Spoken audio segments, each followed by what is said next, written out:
अस्सलाम वालेकुम रहमतुल्लाहि वबरकातुहू। आप बहुत से फ्रूट्स खाते होंगे। आज जो हमारे पास एक फ्रूट है जी, इस वक्त गंज मंडी में हम खड़े हैं और अनार फली इसका नाम है जी। बहुत ही ज़बरदस्त है जी। और मैं आपको ज़रा खा के दिखाऊँ। मेरे ख्याल से ज़िंदगी में हमने पहली दफ़ा खाया है अनार फली। भाई ने लिखा हुआ है कि अनार फली जो है शुगर के लिए, मैदे के लिए। कहाँ पे तैयार होता है जी? मानसेरी से आता है, सवाबी से आता है ना। मानसेरे और स्वाबी से आता है, लेकिन इसका कोई दरख्त कैसा होता है? इसका जी छोटा छोटा दरख्त है। छोटा छोटा दरख्त होता है। ठीक हो गया।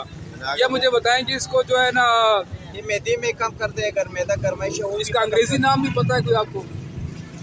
ये अनारफली भी नाम है जी। अच्छा, अनार फली इन्होंने नाम रखा हुआ है, लेकिन अंग्रेजी नाम भी होगा। इंशाल्लाह हम सर्च करके वो भी आपको मेंशन करेंगे। बहुत मज़े का है जी, देख लें। ये